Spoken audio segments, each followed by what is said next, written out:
الحمد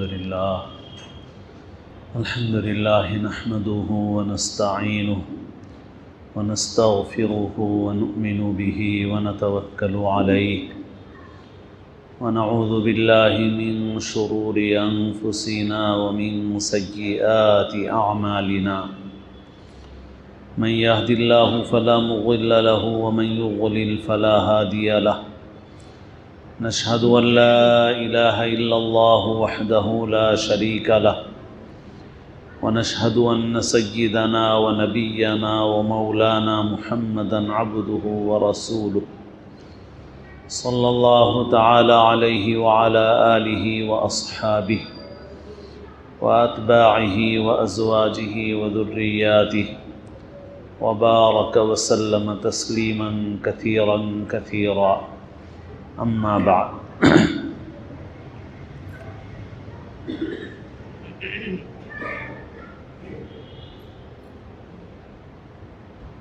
قابل احترام بزرگوں، عزیز دوستوں اور ساتھیوں، اس جلسے کا عنوان اور اس کا پس منظر آپ حضرات نے سماعت فرما لیا۔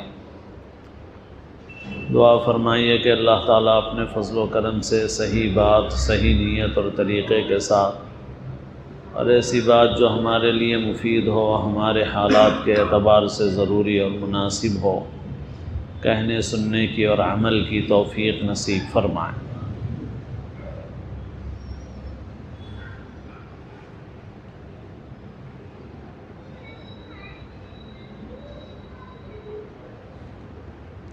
میرے دوستوں، معاشرے میں بہت سے مسائل ہیں، خرابیاں ہیں، بگاڑ ہیں،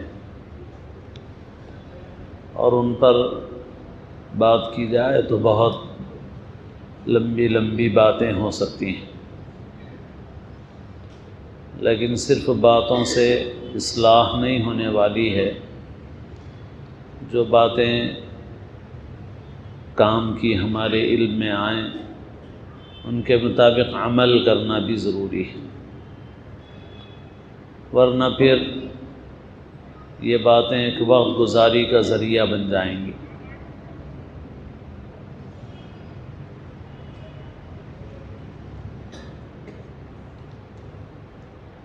اللہ کے رسول صلی اللہ علیہ وسلم نے ہم کو ایک عملی امت بنایا، کام کرنے والی فعال امت، مگر مجموعی طور پر ہم لوگ اس وقت ایسے ہیں کہ ہمارے پاس تقریریں تو بہت ہیں، مگر کام کرنے کی جو چیزیں ہیں اس میں ہم بڑے کمزور ہیں، جس کے نتیجے میں ہم روز بروز زوال کا شکار ہو رہے ہیں، دینی اعتبار سے، دنیوی اعتبار سے، ہر اعتبار سے۔ ابھی 2 دن پہلے حیدرآباد کے ایک اخبار میں ایک سروے رپورٹ شائع کی گئی ہے کہ 2016 سے لے کر 2021 تک 5 سالوں میں مسلمانوں میں، یعنی مسلمانوں کی نئی نسل میں، نوجوانوں میں دینداری کا تناسب گھٹ گیا بنسبت دوسرے لوگوں کے، یعنی جو دوسرے مذاہب کے ماننے والے لوگ ہیں ان میں مذہبیت بڑی ہے، مذہبیت میں اضافہ ہوا ہے، اپنی عبادت گاہوں کو جانا، ورنہ ان کا تعلق اپنے مذہب سے رسمی تھا، لیکن ان میں بنسبت مسلمانوں کے ان کے اندر تناسب کا اضافہ ہے، اور وہ اپنے مذہب کی طرف رجوع اختیار کر رہے ہیں، اور گزشتہ 5 سالوں کے درمیان مسلمانوں میں دینداری کا تناسب گھٹ گیا۔ دنیاوی اعتبار سے بھی حالات دیکھو تو ہم لوگوں کے حالات نہایت ہی خستہ ہیں، مگر معاف کیجئے گا ہم لوگوں کی حالت بھی، ہم لوگ نشے کے خلاف بات کر رہے ہیں، مگر خود ہم لوگوں کی حالت نشے بازوں جیسی ہے۔ جیسے آپ ماشاءاللہ تقریر سن رہے ہیں، کارنر میٹنگز کی گئی ہیں، اسکولوں میں گئے ہیں، لیکن کیا آپ کوئی جلسہ ایسا کرائیں گے میرا یا ہمارا کہ جس میں آپ سارے نشے بازوں کو جمع کریں پارک سے لا کر کے، اور بس اڈے سے، بس اسٹیشن سے، ریلوے اسٹیشن سے نشے بازوں کو جمع کر کے ان میں کوئی بیان کرائیں گے آپ میرا؟ نہیں کرائیں گے۔ کیوں نہیں کرائیں گے؟ نشے بازوں کے سامنے بیان کرنے سے کوئی فائدہ ہے؟ آپ کی ساری تقریر سن کے سر ہلائے گا مگر کوئی فائدہ نہیں ہوگا اس کو۔ آپ بولیں گے اس کا پہلے علاج کرانا پڑے گا، بھائی دواخانے میں رکھنا پڑے گا، ریہاب سینٹر میں رکھنا پڑے گا۔ جب یہ کچھ نشے سے نکل کے آئے گا تب اس کو کوئی بات بولی جائے گی تو اس کو کوئی بات بولنے کا کوئی فائدہ ہوگا۔ ابھی مولانا کا بیان کراؤ تو کوئی فائدہ نہیں ہونے والا ہے اس کو تو لے جاؤ، پہلے انجیکشن لگاؤ، دوائیں دو، ٹریٹمنٹ کرو۔ کریم نگر میں نہیں ہوا حیدرآباد میں کرو، حیدرآباد میں نہیں ہوا بنگلور میں کراؤ۔ تو جب جا کے یہ کچھ ٹھکانے پہ آئے گا تب یہ بیان سن سکے گا، کونسلنگ کی جا سکے گی، اس کی سمجھایا جا سکے گا اس کو۔ ابھی تو یہ ایسے نشے میں ہے کہ اس کو سمجھانے سے کوئی فائدہ نہیں۔ میرے دوستو، صحیح بات یہ ہے کہ اس وقت مجموعی طور پر ہم لوگوں کی صورتحال بھی ان نشے بازوں جیسی ہے، کوئی اثر نہیں ہو رہا ہے۔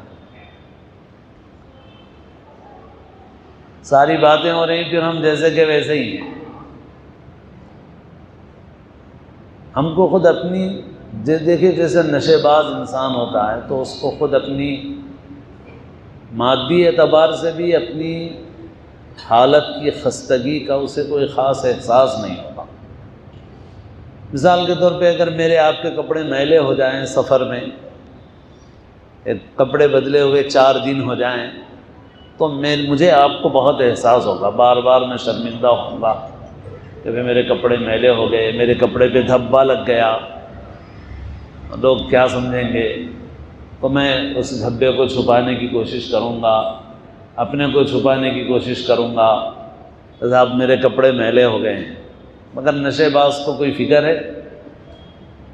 4 مہینے سے نہیں نہایا مگر اس کو کوئی فکر نہیں، بالوں میں میل ہے مگر اس کو کوئی فکر نہیں ہے، فٹ پاتھ پہ پڑا ہوا ہے مگر اسے کوئی فکر نہیں ہے۔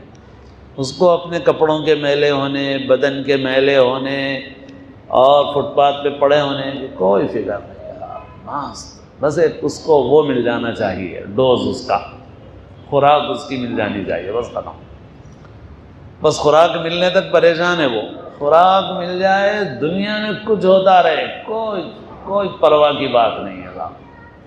بی جے پی آئے، کانگریس آ جائے، بی جے پی کا صدر گرفتار ہو جائے یا کسی اور کے ساتھ کچھ ہو جائے، اس کو کوئی فکر ہے؟ کوئی فکر نہیں، بس مست ہے نشے۔ مولانا یحییٰ نعمانی صاحب نے ایک جگہ لکھا، ان کا ایک اداریہ میں نے پڑھا تھا، اس کو میں نے بہت نقل بھی کیا۔ ملک کے حالات سے پریشان ہو کر کچھ نوجوان ان کے پاس آئے تو مولانا نے ان کو ہمت بندھانے کی باتیں کہیں، لیکن اس کے بعد مولانا نے ایک بات یہ کہی کہ مجھے دشمنوں سے اتنا ڈر نہیں ہے، دشمنوں کی سازشوں سے، ان کی تدبیروں سے، ان کی کوششوں سے اتنا ڈر نہیں، مگر مجھے سب سے زیادہ ڈر مسلمانوں کی بے حسی سے ہے۔ مولانا نے فرمایا کہ آج سے 10-20 سال پہلے اگر مسلمانوں پر کچھ حالات آتے، جیسے بابری مسجد شہید ہوئی، فسادات ہوئے، کچھ ایسی باتیں ہوئیں، تو لوگ مسجدوں میں آتے تھے، نفلیں پڑھتے تھے، توبہ استغفار کرتے تھے، ذکر اذکار کرتے تھے، نظر آتا تھا کہ مسجدیں بھر گئی ہیں، حالات بگڑ گئے ہیں تو مسجدوں میں لوگوں میں اضافہ ہو گیا ہے۔ مگر مولانا نے فرمایا کہ آج سے 20 سال پہلے یہ صورتحال تھی، اب صورتحال یہ ہے کہ بڑی سے بڑی قیامت گزر جائے، مسلمانوں کی زندگی پر اس کا کوئی اثر نظر نہیں آتا اور وہ ٹس سے مس ہوتے ہوئے نظر نہیں آتے۔ مجھے ڈر دشمنوں سے نہیں ہے، مجھے ڈر مسلمانوں کی اس غفلت اور بے حسی سے۔ دشمن کیا طاقت جمع کر رہا ہے، کیا سازشیں کر رہا ہے، کیا کر رہا ہے، مجھے اس سے ڈر نہیں ہے اتنا، مگر ڈر مسلمانوں کی اس غفلت اور بے حسی سے ہے جو بڑھتی جا رہی ہے، بڑھتی جا رہی ہے۔ تو بھائی ہم بھی غفلت کے نشے میں ہیں، ہمارے اوپر چیزیں اثر نہیں کر رہی ہیں، تو ہمیں علاج کی ضرورت ہے۔ ہم اس غفلت کے نشے سے نکلیں گے تب کان میں کوئی بات پڑے گی تو سمجھ میں آئے گی۔ ایسا حساب ہمارا، دنیاوی اعتبار سے بھی ہم کہاں سے کہاں پہنچ گئے ہمیں کوئی احساس نہیں۔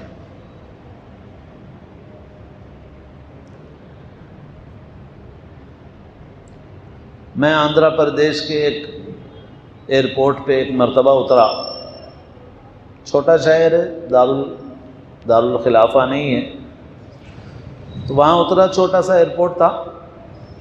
تو جو مولانا مجھے لینے آئے تھے، جب میں باہر نکلا اور گاڑی میں بیٹھے تو وہ مولانا بولنے لگے بہت خوشی سے۔ مولانا 1 گھنٹے سے باہر بیٹھا ہوا تھا، ڈرائیوروں سے باتیں کر رہا تھا، جب سے الحمدللہ بہت مسلمان ہیں، 40 مسلمان ڈرائیور ہیں، جب سے بیٹھ کے بات کر رہا تھا ان لوگوں سے، تو بہت خوشی سے بولے وہ۔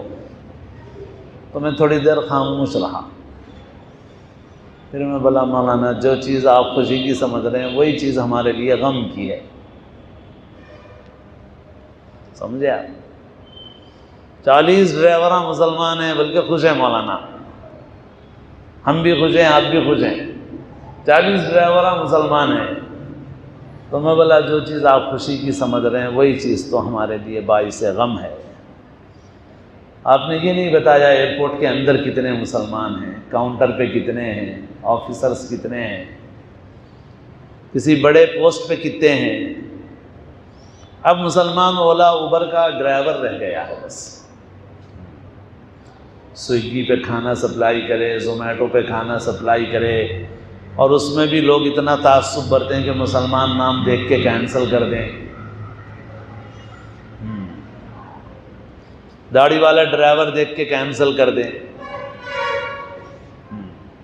تو اب مسلمان بس اس اسٹیج پہ رہ گیا، مگر ہم کو احساس نہیں۔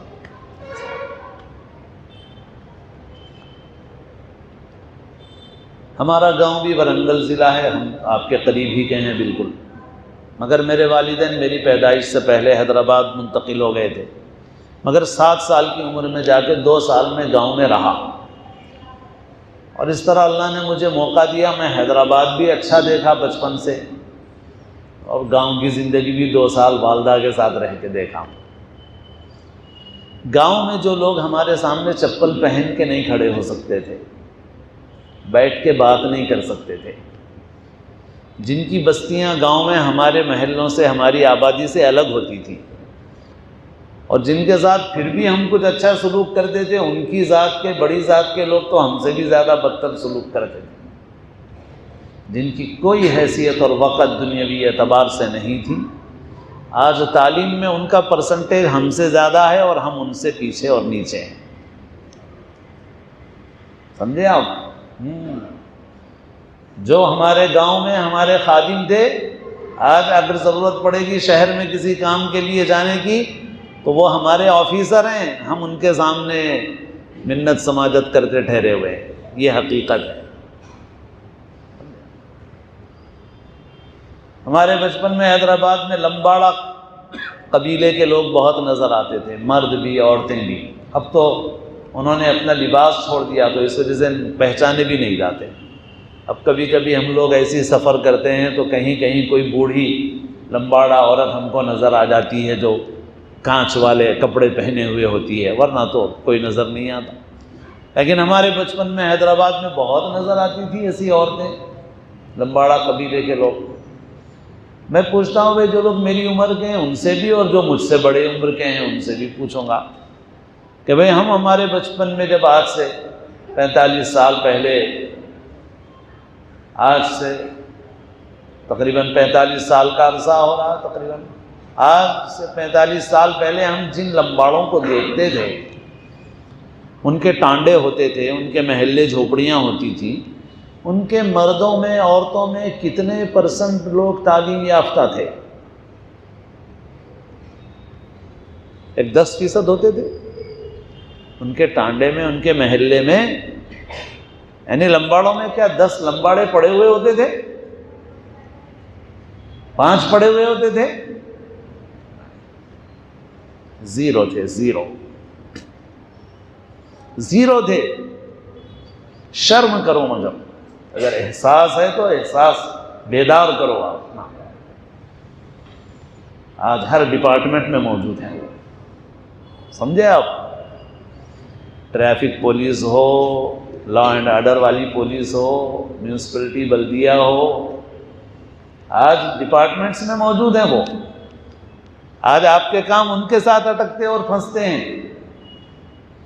محبوب نگر کے ایک صاحب جو سوشل سروس کا کام کرتے ہیں، ایجوکیشن کی لائن سے بھی کام کرتے ہیں، انہوں نے مجھ سے کہا خود ہی کہ محبوب نگر سے تعلق رکھنے والے لمباڑا قبیلے کے کئی لوگ اس وقت بڑے بڑے عہدوں پر ہیں.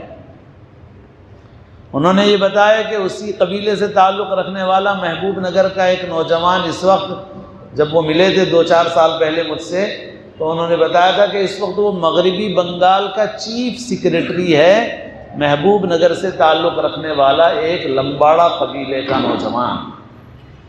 اور چیف سیکریٹری کتنا بڑا عہدہ ہوتا ہے؟ چیف منسٹر نہیں کام کرتا، اصل کام کرتا ہے چیف سیکریٹری، پوری ریاست سنبھالتا ہے. مغربی بنگال جیسی بڑی ریاست کا چیف سیکریٹری اس قبیلے کا ایک نوجوان ہے. آج اس قبیلے کا میں لوگوں سے کہتا ہوں بھائی میں ایسے ہی نہیں بولتا ہوں. حیدرآباد میں آپ کو لے جا کے بتا سکتا ہوں کہ یہ جن چھوٹی ذات والوں کی میں بات کر رہا ہوں ہمارے اعتبار سے چھوٹے بڑے نہیں ہیں، وہ ان کے سسٹم کے اعتبار سے ہیں، لیکن بہرحال ایک حقیقت ہے کہ وہ بہت پسماندہ تھے. آج میں حیدرآباد میں بھی اطراف میں ان کے محلوں میں آپ کو لے جا سکتا ہوں، اور ہو سکتا ہے یہاں بھی کچھ اس سے ملتی جلتی ہی صورتحال ہوگی کہ ان کے محلوں میں 99% بچے اسکول جا رہے ہوں گے.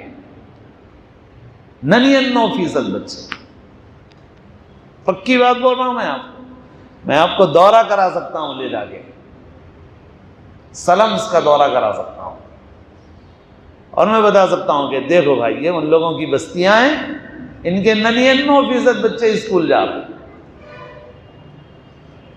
اور ہماری بستیوں میں ایک بڑی تعداد آوارہ پھرتی ہے، چیٹنگ کر کے پاس ہوتی ہے، بہت مشکل سے جیتے مرتے 10th نکالتی ہے، یہ راستے ڈھونڈتے رہتی ہے کہ چیٹنگ کہاں سے ہو جائے، سیٹنگ کہاں سے ہو جائے، سیٹنگ کر کے پاس ہو جائیں گے، چیٹنگ کر کے پاس ہو جائیں گے. یہ ہماری قوم کا حال ہے. میرے گھر میں عام طور پہ آندھرا کے علاقے کی کام والیاں رہتی ہیں، کوئی ایک کام والی بھی ایسی نہیں رہتی جس کے بچے پوری پابندی اور سنجیدگی سے پڑھائی نہ کر رہے ہوں. بہت اہتمام سے پڑھائی ان کی، وہ گھر میں برتن دھوئیں گے، گھر کا کام کریں گے، مگر ان کے بچے بہت اہتمام سے اسکول جا رہے ہیں، کوئی کمپرومائز نہیں ہے ان کے پاس تعلیم کے معاملے میں. میرے گھر میں آج سے بہت برسوں پہلے کی بات ہے، جب 700 روپے کی قیمت تھی، اب تو 700 کی بھی قیمت نہیں رہی. ایک کام والی آئی اور آگے وہ پیسے ایسے کی بات کری، اور پھر باتوں میں یہ بولنے لگی کہ میرے کو گھر چلانے کے واسطے پیسے کی کوئی ضرورت نہیں ہے، میرا شوہر اتنا کماتا، میرا گھر چلتا، مگر میں ایک گھر میں اس لیے کام کرتی ہوں کہ میرا بچہ جس اسکول میں پڑھتا اس اسکول کی فیس 700 روپے ہے، تو میں وہ 700 روپے فیس بھرنے کے واسطے ایک گھر میں کام کرتی ہوں تاکہ میرے بچے کی فیس ادا کروں. فیس زیادہ ہے میرے بچے کی، فیس کے لیے میں ایک گھر میں کام کرتی ہوں. یہ اس قوم کی ایک غریب عورت کی نفسیات ہے، اور ایک ہم لوگوں کی نفسیات ایسی ہے کہ ہمارے بہت سے چھوٹے کام کرنے والوں کے پاس بھی مال کی گنجائش ضرور ہوتی ہے، وہ چھلے پہ خرچ کریں گے، چھٹی پہ خرچ کریں گے، باجے میں خرچ کریں گے، نمائش اور ایگزیبیشن میں خرچ کریں گے، لیکن تعلیم پہ نہیں خرچ کریں گے اپنے بچوں. نہ مدرسے میں دیں گے پیسہ، اور اگر اسکول کے متعلق بھی معلوم ہو جائے کہ یہ اسکول کوئی ٹرسٹ چلاتا ہے، کوئی مولانا چلاتے ہیں، پھر تو پوچھئے ہی مت. سب سے زیادہ محتاج وہ وہی ہوتے ہیں کہ آپ اس میں ہم کو کنسیشن کر دو، چاہے وہ چلے میں اڑائیں، چھٹی میں اڑائیں، باجے میں اڑائیں، پھولوں میں اڑائیں، کسی چیز میں اڑائیں، یا نہیں خرچ کریں گے پیسہ آپ.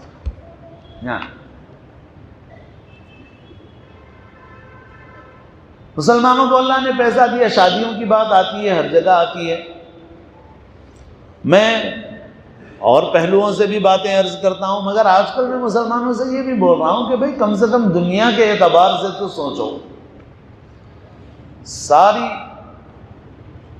ہر طرف سے پورا دشمن جو ہے وہ پوری طاقت لگائے ہوئے ہیں ہماری معیشت کو برباد کرنے کے لیے۔ ہمارا ایک بوسیدہ پھٹے پرانے سے کپڑے پہنا ہوا سائیکل پر سامان بیچنے والا ایک گاؤں میں جاتا ہے، 2 آدمی جاتے ہیں تو عورت ان دونوں سے آدھار پوچھتی ہے، کوئی بھی عورت ہے، اور آدھار پوچھتی ہے، نام پوچھتی ہے، اور اس میں سے جو غیر مسلم دکھتا ہے اس کو بولتی ہے جاؤ کام کرو۔ جس کو معلوم ہوتا ہے یہ مسلمان ہے وہ آدھار دکھانے سے پیچھے ہٹتا ہے، جھجکتا ہے، ڈرتا ہے، غریب آدمی ہے، کمزور آدمی ہے۔ کپڑے دیکھو اس کے کیسے ہیں، انتہائی پرانے کپڑے پہنا ہوا ہے، اور جا کے وہ بیچ رہا ہے گاؤں میں، سائیکل پہ رکھ کے کچھ سامان بیچ رہا ہے۔ تو اس غیر مسلم کو داخلہ ملتا ہے، اور مسلمان سے وہ عورت، کوئی بھی عورت ہے، کوئی پولیس والی نہیں ہے، وہ کوئی حکومت کی کارندہ نہیں ہے، مگر وہ بولتی ہے آئندہ ادھر نظر نہیں آنا، یہاں اگر آؤ گے تو تمہارا حشر اچھا نہیں ہوگا، جاؤ یہاں سے۔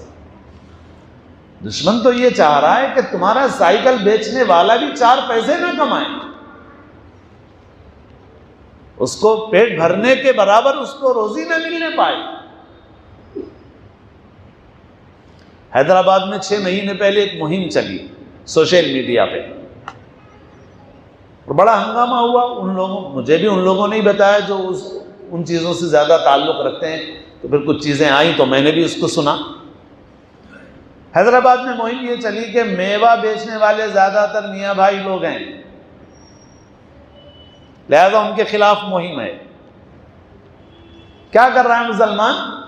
میوہ بیچ رہا ہے، تو میوہ بیچ کر بھی مسلمان پیسہ کمائے تو ان کے سینے پہ سانپ لوٹ رہا ہے۔ ایک ایسے وقت میں تم اپنا پیسہ ضائع کر رہے ہو، برباد کر رہے ہو، اسراف میں، فضول خرچی میں۔ پیسہ کس چیز میں لگانا چاہیے، کہاں لگانا چاہیے، کچھ عقل نہیں ہے۔ لوگ تو آپ کو کنارے لگانے کے لیے کوئی کسر نہیں چھوڑ رہے ہیں، اور آپ ہیں کہ ایسی غفلت میں پڑے ہیں۔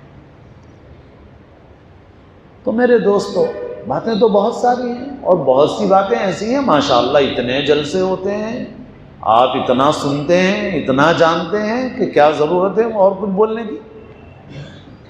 کب تک چلے گا یہ؟ کیا ہوگا اس سے امت کی اصلاح ہوگی، کچھ حال بدلے گا؟ کرنے کے کام کرو، کرنے کے کام۔ بہت حالات بہت متقاضی ہیں اس کے کہ ہم اپنے کو تبدیل کریں، اپنے کو تبدیل کریں، ہمارے اندر شعور پیدا ہو۔ ورنہ جیسے میں نے عرض کیا، ہماری حالت نشے بازوں کی سی ہے، ہمیں کچھ نہیں ہوگا، ہم سے کوئی تبدیلی نہیں ہوگی۔ نکلو اس نشے سے، اس غفلت سے، طے کرو کچھ کرنا ہے، اور اپنے لیے جینا کوئی جینا نہیں ہے۔ زندگی گزارو اللہ کی مخلوق کے لیے، اللہ کے بندوں کے لیے، دین کی سربلندی کے لیے، امت کو فائدہ پہنچانے کے لیے۔ مہاراشٹر کا رہنے والا ایک صنعت کار، ویڈیو محفوظ نہیں رہا میرے فون میں، فون بدل جاتے ہیں، اس کی فوٹو ہے، مکانوں کی فوٹو ہے، اس کی بیٹی کی فوٹو ہے۔ اس نے اپنی بیٹی کی شادی میں یہ فیصلہ کیا کہ میری بیٹی کی شادی پہ کتنا خرچ ہو سکتا ہے، بھائی اتنا خرچ ہو سکتا ہے، اتنا خرچ کرنے سے کیا فائدہ؟ اس نے 150 مکانات بنا کے غریبوں کو مالک بنا کے دے دیے۔ سوچئے آپ، 150 مکانات، ایک انڈسٹریلسٹ نے، ایک صنعت کار نے، غیر مسلم، 150 مکانات بنائے، 150 غریبوں کو اس نے مکان مالک بنا کے دے دیا، اور اپنی بیٹی کی شادی سادگی سے کر لی۔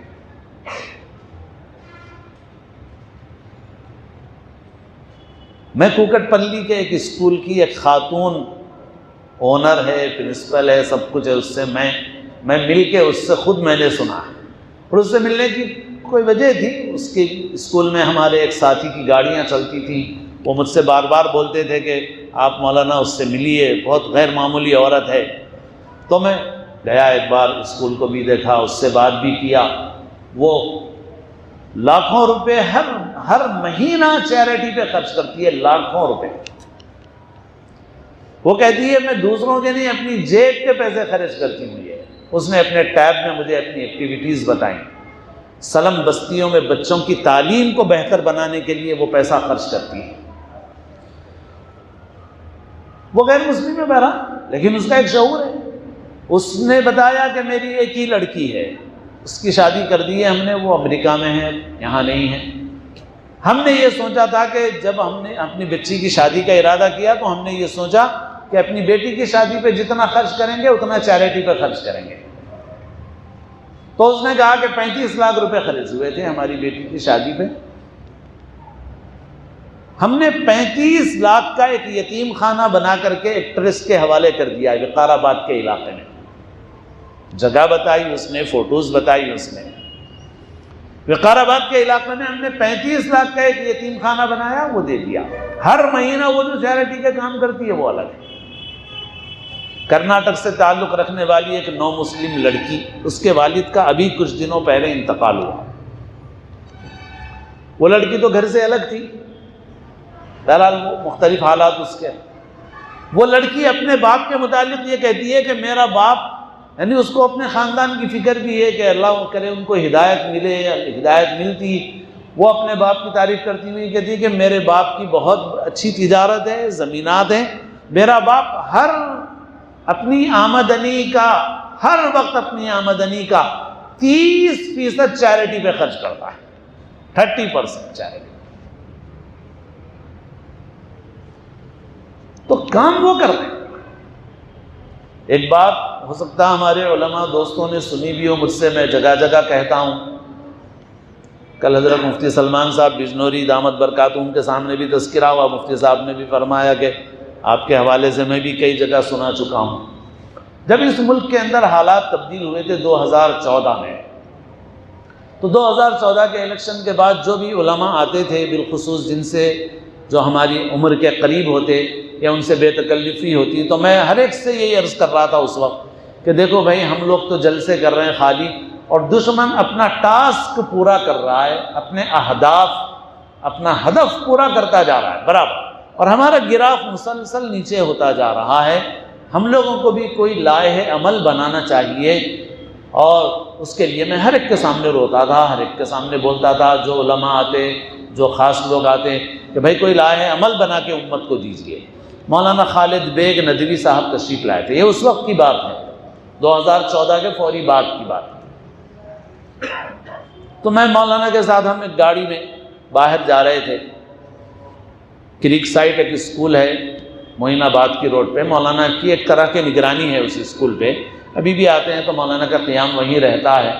تو مولانا وہیں اسکول جا رہے تھے تو ہم بھی ساتھ تھے، وہ بڑی گاڑی تھی جو انووا کی طرح جیسی ہوتی ہے، گاڑی میں بیٹھے ہوئے تھے۔ میں نے مولانا کے سامنے اپنا وہی رونا رویا جو میں ہر ایک کے سامنے رو رہا تھا کہ مولانا کچھ لائے عمل بننا چاہیے، ورنہ تو دشمن برابر کامیاب ہوتا جا رہا ہے، ہم برابر نیچے گرتے جا رہے ہیں، کچھ ہو نہیں رہا ہے، سارے جلسے بہت ہو رہے ہیں، جلسوں سے کچھ نہیں ہو رہا۔ تو مولانا نے میری باتیں سن لی، اور پھر اس کے بعد بجائے مجھے کوئی جواب دینے کے، مولانا نے پلٹ کر مجھ سے ایک سوال کیا۔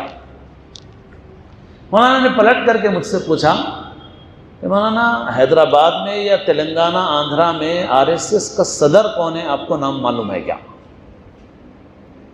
شہر میں یا ریاست میں؟ تو میں نے کہا کہ مولانا مجھے تو نہیں معلوم۔ تو گاڑی میں جتنے لوگ تھے سب سے مولانا نے یہی سوال دہرایا۔ جو گاڑی چلا رہے تھے وہ بھی ماشاءاللہ انگریزی بہت زبردست ہیں، ان کی یہ LLB ہیں، بہت اچھے تاجر ہیں، بہت مالدار آدمی ہیں، دنیا دیکھے ہوئے آدمی ہیں، اسکول کے ذمہ دار ہیں۔ وہ ان سے پوچھا آپ کو معلوم ہے؟ نہیں معلوم۔ مجھے پوچھا، نہیں معلوم۔ لندن سے جرنلزم کا کورس کیے ہوئے تھے، ان سے پوچھا معلوم ہے؟ نہیں معلوم۔ سافٹ ویئر انجینئر تھے، ان سے پوچھا معلوم ہے آپ کو؟ نہیں معلوم۔ تو مولانا نے بجائے کوئی جواب دینے کے، مولانا نے ہم سے یہ کہا کہ مولانا دیکھیے وہ لوگ برابر کامیاب ہو رہے ہیں، آپ یہ بول رہے ہیں۔ لیکن وہ جو برابر کامیاب ہو رہے ہیں ان کی تنظیم کا آپ کے شہر میں صدر کون ہے آپ کو نہیں معلوم، آپ کی ریاست میں صدر کون ہے آپ کو نام نہیں معلوم، اور آپ لوگ عام لوگ نہیں ہیں بلکہ آپ لوگ دینی یا دنیاوی اعتبار سے خاص لوگوں میں ہیں، مگر پھر بھی آپ لوگوں کو ان کا نام، ان کے عہدیداروں کا نام معلوم نہیں ہے۔ مولانا نے کہا آپ جا کے پوچھ لیجئے، آپ کو چند لوگ شاید کوئی ایک دو مل جائے آپ کو جو آپ کو نام بتا دے، باقی آپ پڑھے لکھوں سے پوچھ لیجئے، اچھے اچھے پڑھے لکھوں سے جا کے پوچھ لیجئے، آفسوں میں جائیے، کہیں جائیے، آپ پوچھ لیجئے، آپ کو ان کے عہدیداروں کا نام بتانے والا نہیں ملے گا کوئی۔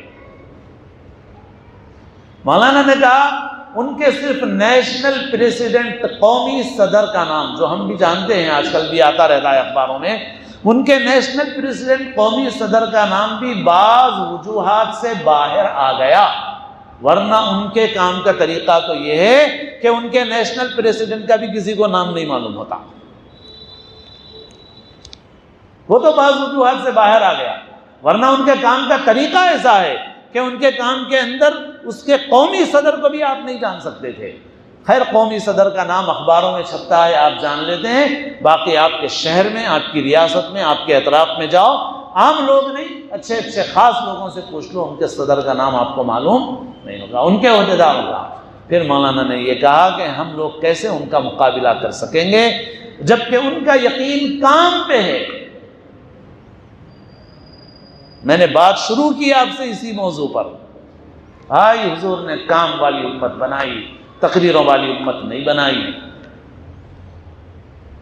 حضور نے صلی اللہ علیہ وسلم سب سے لمبی تقریر جو فرمائی ہے وہ 20-25 منٹ کی ہے، اس سے زیادہ کی نہیں ہے۔ حضور پاک صلی اللہ علیہ وسلم نے 1 منٹ کے لیے بھی لوگوں کو بلایا ہے مسجد میں، 1 منٹ کے لیے بھی صرف، باہر کھڑے ہو کے آواز لگائی گئی جیسے آج مائک میں لگائی جاتی ہے، لوگ سارے جمع ہوئے، حضور نے 1 منٹ کی نصیحت فرما دی، چھوڑ دیا، جاؤ۔ ہم لوگ بولتے ہیں ارے بھائی جلسہ ہے، لمبا ہونا چاہیے، کچھ نہیں تھا وہاں۔ ایک ایسی کام کرنے والی امت پیدا کی حضور نے کہ جس کے قدم رکے نہیں ہیں، کبھی رکے نہیں۔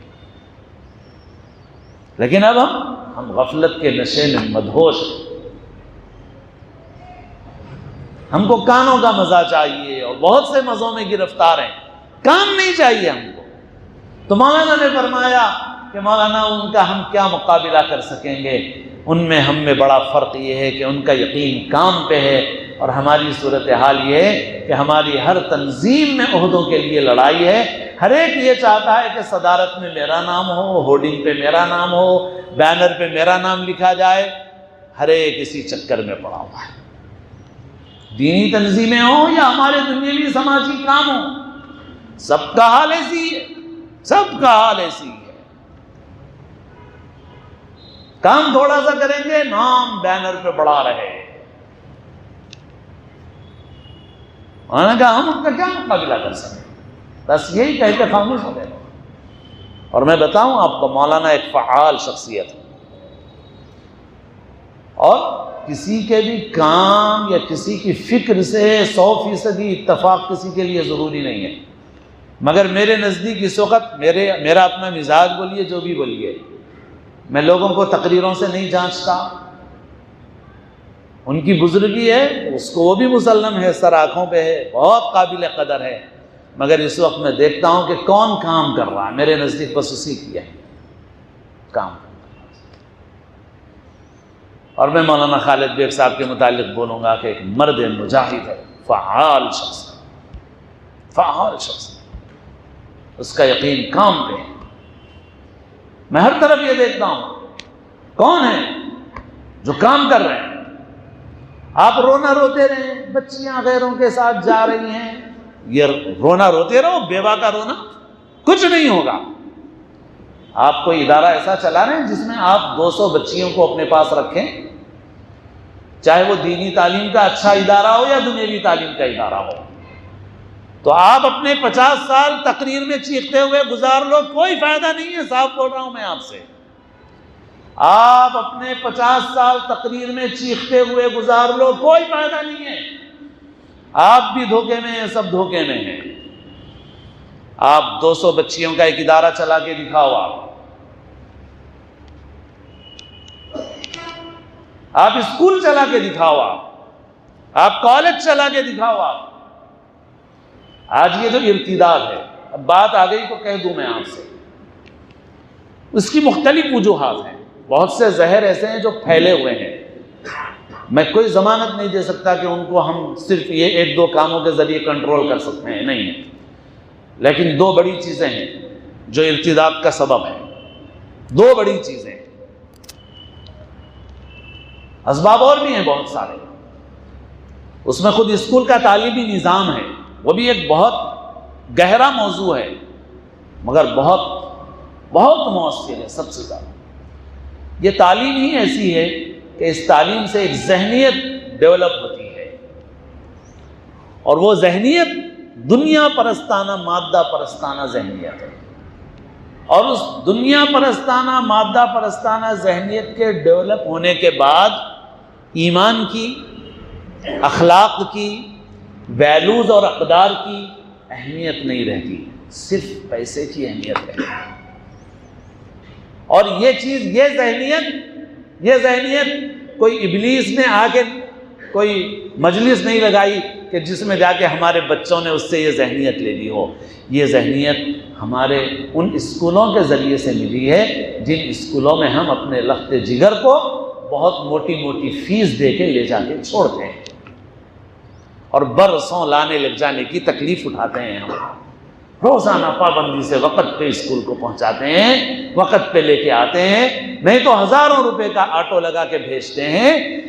ہماری آپ کی اولاد میں یہ مادہ پرستانہ ذہنیت کسی نے جلسہ کر کے نہیں پیدا کی ہے، RSS والوں نے نہیں پیدا کی ہے، BJP نے نہیں پیدا کی ہے، یہودیوں کا کوئی آیا عالم اس نے پیدا کی ہو، اس نے نہیں پیدا کی ہے، یہ ان اسکولوں نے پیدا کی ہے جن اسکولوں میں ہم اپنی مرضی اور خواہش سے اور اپنی محنت کی کمائی کی بڑی رقم خرچ کر کے اور کئی سال تک کی محنت اٹھا کے روزانہ لے جا کے چھوڑ کے لاتے ہیں۔ اس اسکول کے سلیبس کو ڈیزائن اسی طرح کیا گیا ہے کہ اس سلیبس کو پڑھنے والا جب اس کو پڑھ کے فارغ ہوتا ہے تو اس کی یہ مینٹالٹی بنتی ہے، اس کی یہ ذہنیت بنتی ہے کہ اس کے نزدیک سب سے زیادہ اہمیت پیسے کی ہوتی ہے، کپڑے کی ہوتی ہے، مال کی ہوتی ہے، دنیا کے معیار زندگی کی ہوتی ہے۔ اس کے سامنے ایمان کی قیمت نہیں ہوتی، اخلاق کی قیمت نہیں ہوتی،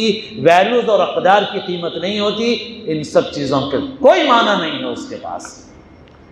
تو یہ ایک بہت بڑا سبب ہے، اور یہ پوری دنیا میں پھیلا ہوا ہے۔ اس میں مسلمان، غیر مسلم سب گرفتار ہیں، اس میں ہر مذہب کے ماننے والے گرفتار ہیں۔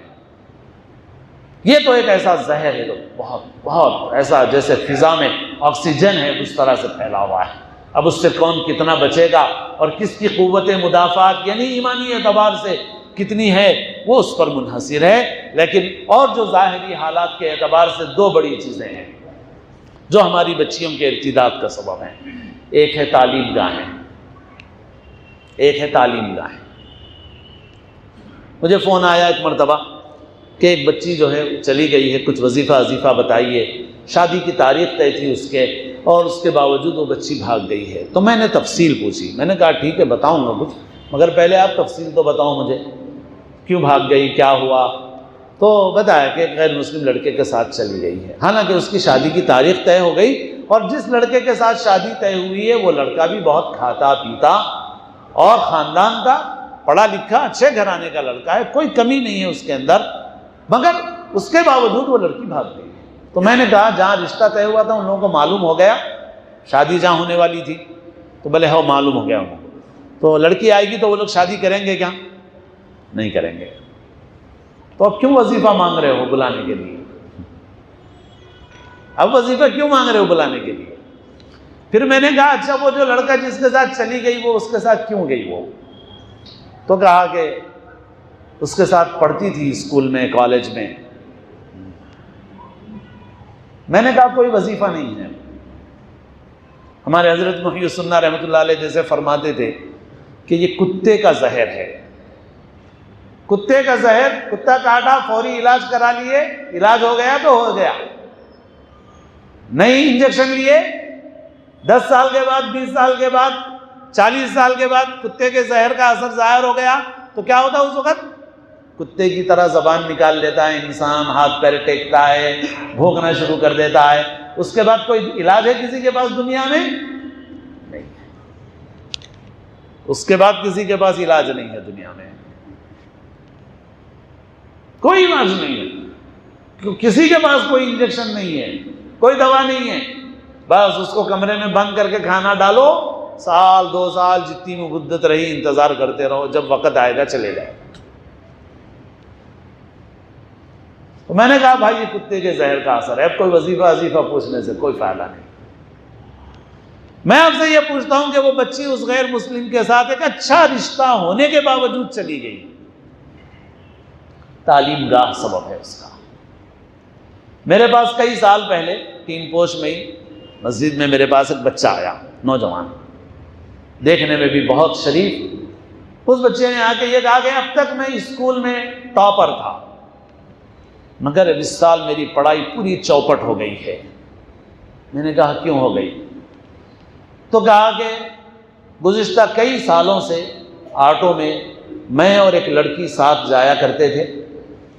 اس لڑکی کا گھرانہ ہمارے گھرانے سے کچھ کم ہے دنیاوی اعتبار سے، مگر بچی اچھی تھی، اور آج تک میں نے اس سے کوئی غلط بات نہیں کی ہے، کوئی غلط حرکت نہیں کی ہے. اور میں اس بچے پر یقین کر رہا تھا کیونکہ وہ بچہ دیکھنے میں بھی نظر آ رہا تھا، گفتگو سے بھی معلوم ہو رہا تھا کہ بچہ بہت شریف اور بہت اچھے گھرانے کا بچہ ہے. اس بچے نے مجھے کہا کہ میں نے اب تک نہ کوئی غلط بات کی ہے نہ کوئی غلط حرکت کی ہے اس کے ساتھ، اور کوئی بات میں نے کہی بھی نہیں کبھی اس سے کہ مجھے تم سے محبت ہے، کوئی ایسی بھی کوئی بات میں نے آج تک نہیں کہی، اتنی بھی بات میں نے نہیں کہی. مگر یہ ہے کہ اتنے برسوں سے اس کے ساتھ روزانہ جانے آنے کا معمول تھا، پڑھنے کے معاملے میں بھی ایک دوسرے سے ہم مدد لیتے تھے. اب اس کا کالج الگ ہو گیا، اب مجھے معلوم ہو رہا ہے کہ اس لڑکی سے مجھے اتنا تعلق ہو گیا ہے کہ اب میں اگر پڑھائی کر سکتا ہوں تو اس بچی کے ساتھ رہ کے ہی کر سکتا ہوں، اس کے بغیر میری پڑھائی نہیں ہو سکتی.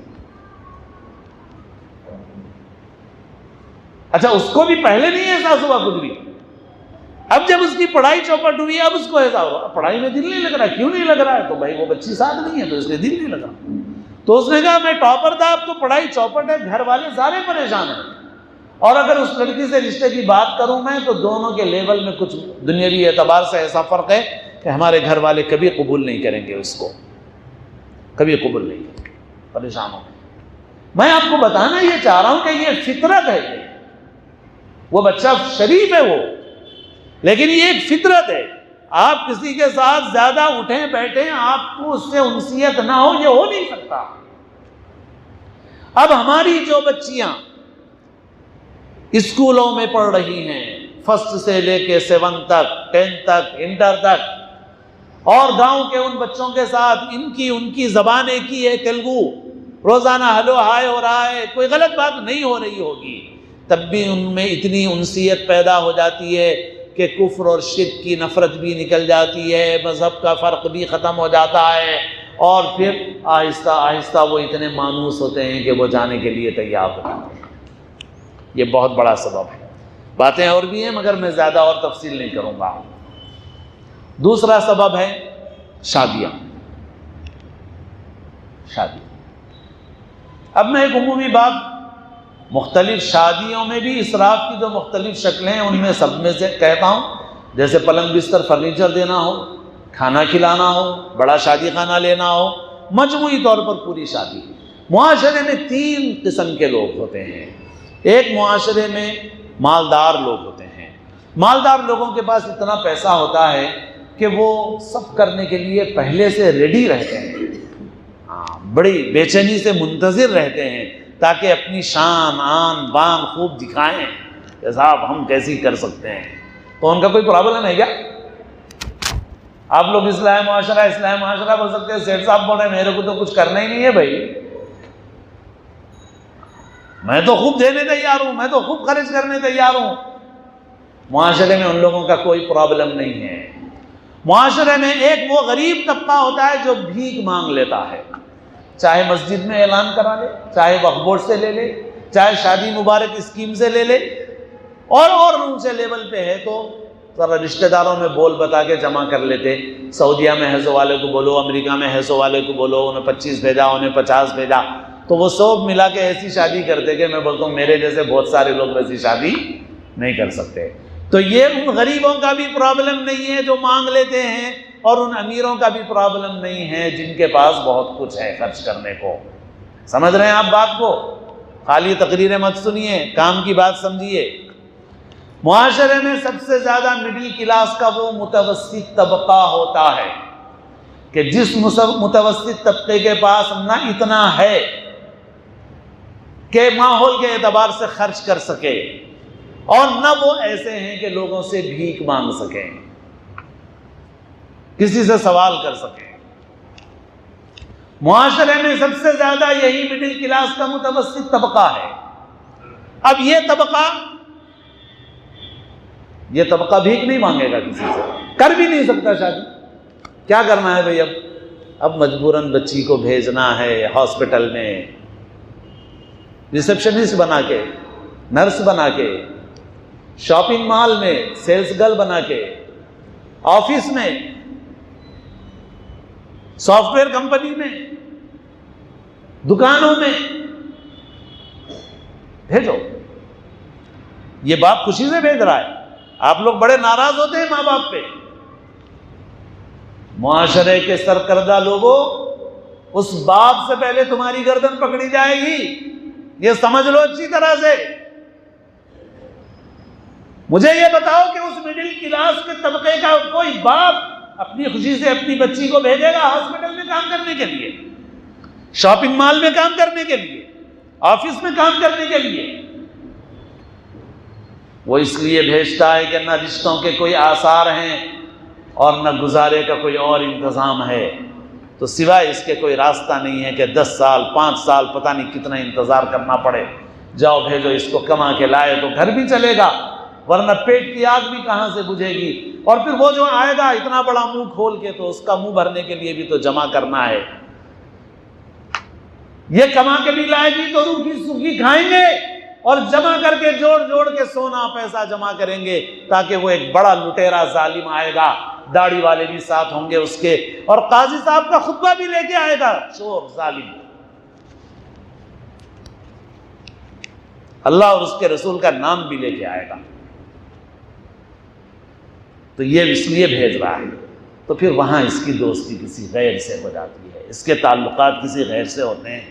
اسی لیے میں کہتا ہوں اگر کسی غیر مسلم لڑکی کو کسی مسلمان لڑکی کو کسی غیر مسلم لڑکے کے ساتھ دیکھ کے اگر تمہیں غصہ آ رہا ہے، کسی نوجوان کو، تو میں کہتا ہوں کہ اگر تم نے کسی مرد کی طرح شادی کی ہے، مرد مسلمان کی طرح شادی کی ہے، تو تمہیں غصہ ہونے کا حق ہے، ورنہ اس بے غیرت اور کمینے کو اس بچی پہ غصہ کرنے کا حق نہیں ہے۔ سوچ سمجھ کے بول رہا ہوں میں۔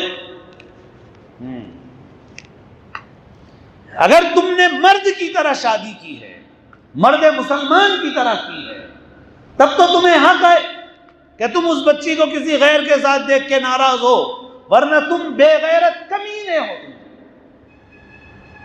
تم اعلیٰ درجے کے رذیل ہو، انتہائی درجے کے، تمہیں حق ہے غصہ ہونے کا۔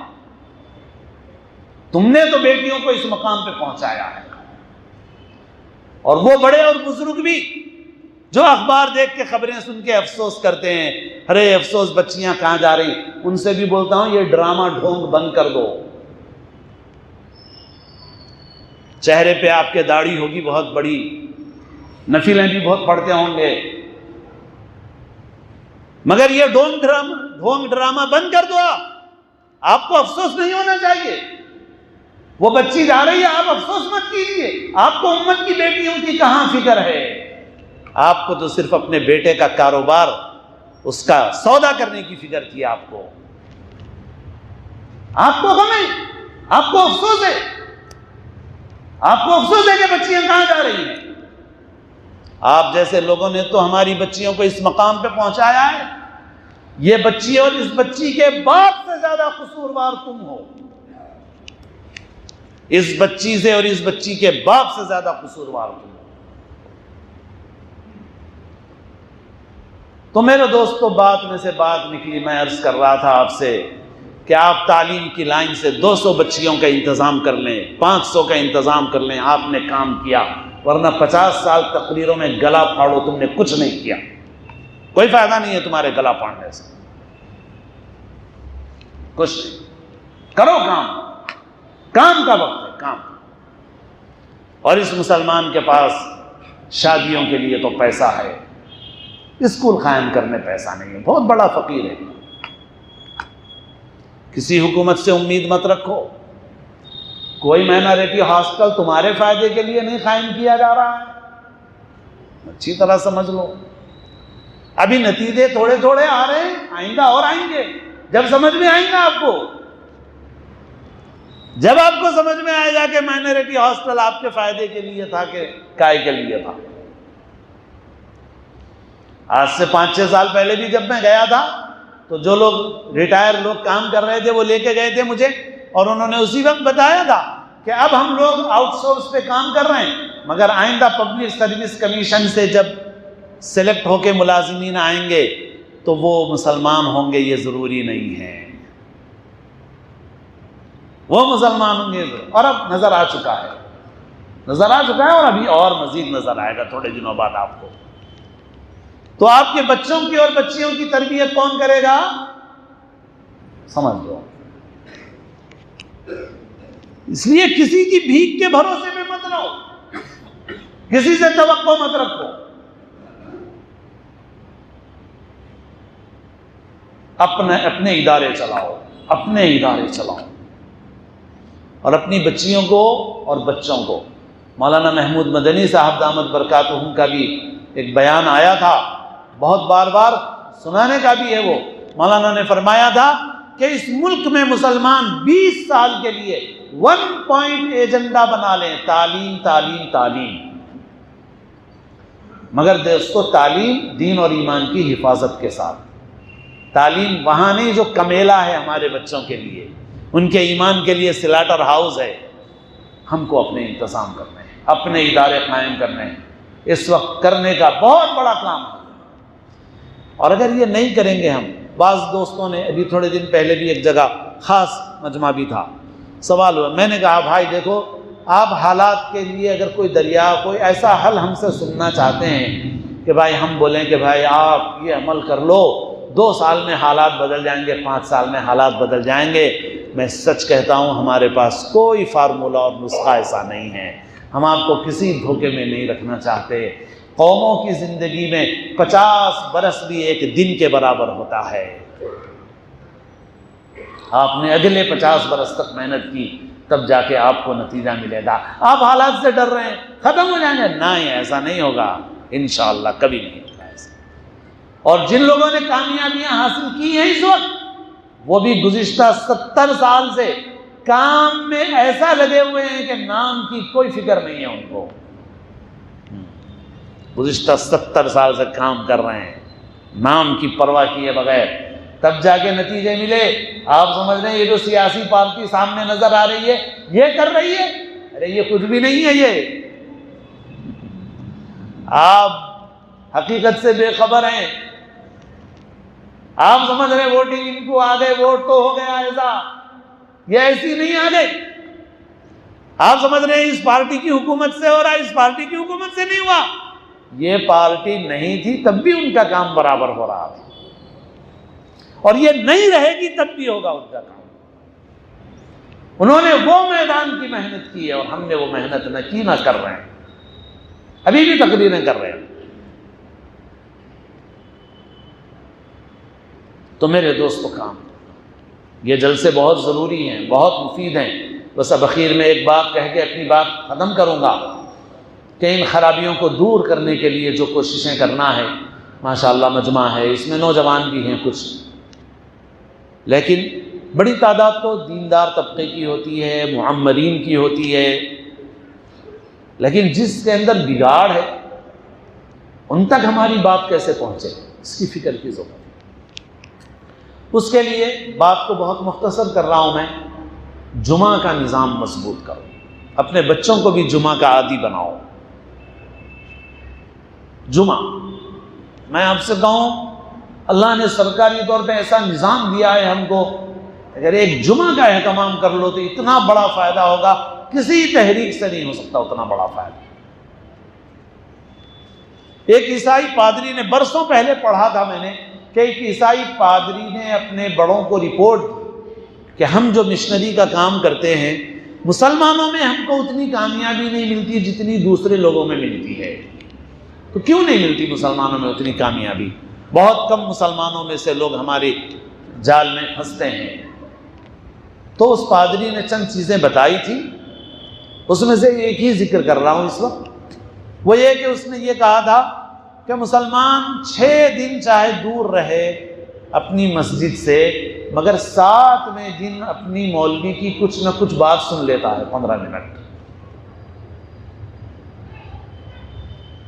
تو اس نے جو باتیں، جو اسباب بتائے، اس میں سے ایک سبب یہ تھا، اس نے کہا یہ مسلمان 6 دن دور رہے گا مگر 7ویں دن اپنے مولوی کی بات کچھ نہ کچھ ضرور سن لے گا، اس وجہ سے یہ ہمارے چکر میں آتا نہیں ہے۔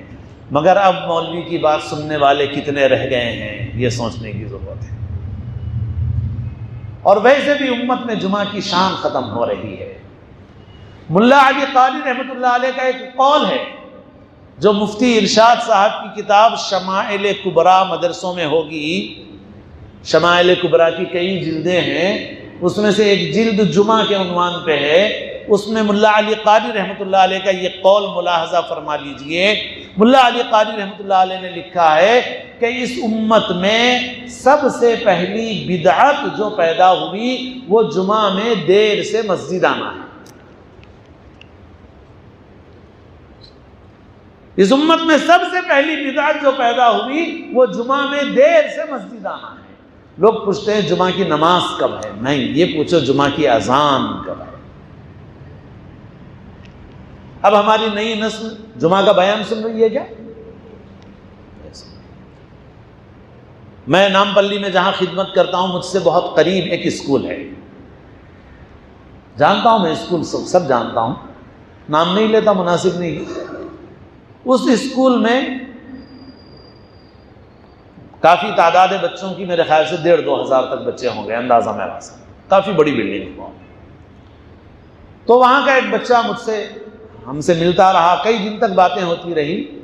تو اس بچے نے بتایا کہ ہمارے اسکول میں کسی کلاس میں اگر 2 سیکشن ہیں اور 2 سیکشن میں 70 بچے ہیں تو 70 میں سے 65 بچے مسلمان ہیں، یعنی میجارٹی مسلمان بچوں کی ہے، غالب میجارٹی۔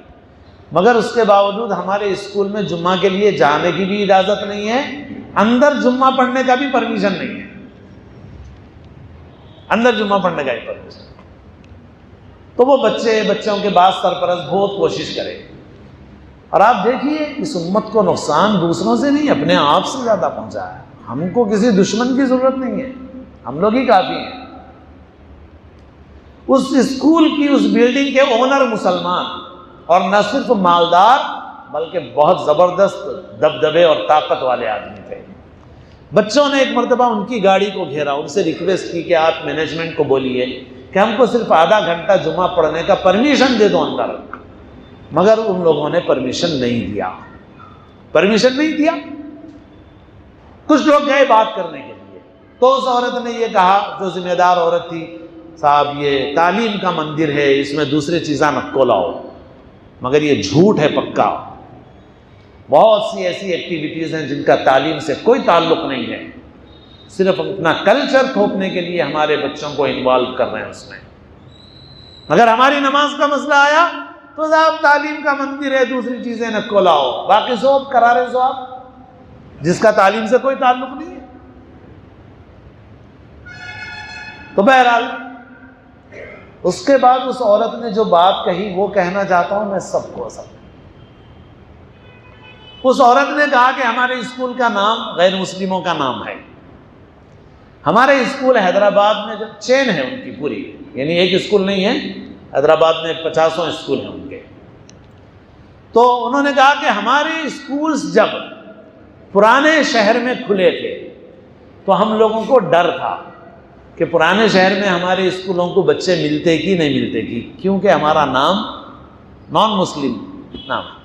نام سے ہی ظاہر ہے کہ ہم لوگ نام سے، تو ہمارے کو بچے ملتے کہ نہیں ملتے کہ بول کے ڈر تھا۔ مگر اس وقت ہماری 20 براچز پرانے شہر میں چل رہی ہیں اور ہزاروں مسلمان بچے ہمارے اسکولوں میں پڑھ رہے ہیں۔ آج تک پرانے شہر میں کوئی نماز کو پوچھنے نہیں آیا جمعہ کی، آپ کئی کو آئے؟ بولو میرے دوستو، کس کو بولیں، کس کو پوسیں؟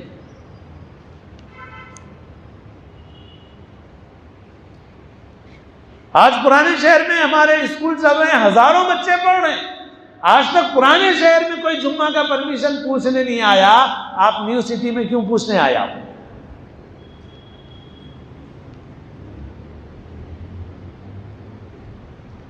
اگر مسلمان اس وقت جب وہاں ان کے اسکول کھلے تھے، مسلمان جاتے پوچھتے بھائی بچوں کو جمعہ کا پرمیشن دے رہے ہیں نہیں دے رہے ہیں آپ، تو وہ لوگ پہلے بولتے کہ نہیں صاحب یہ سب نہیں، یہاں پر تعلیم ہوتی خالی، تو مسلمان یہ بول کے نکل جائے ٹھیک ہے صاحب پھر بعد میں آئیں گے دیکھیں گے کوئی اور اسکول سوچیں گے ہم۔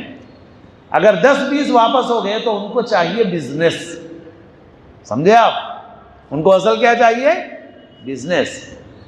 10-20 واپس ہوں گے تو وہ ہیڈ آفس سے پوچھیں گے، ہیڈ آفس والے بولیں گے اچھا ٹھیک ہے وہ ایریے میں ہے نا دے دو پرمیشن، تو اگر اس ایریے میں بھی پرمیشن مل جاتا تو دوسروں کو بھی پرمیشن مل جاتا آسانی سے۔ مگر مسلمان میں خود احساس نہیں ہے، یہ مسلمان اپنی گاڑی کمائی لے جا کے دیتا ہے، سوچتا ہے بہت اچھا اسکول ہے بھائی، 10 تک فکر نہیں ہے، اب یہاں ڈال دیے تو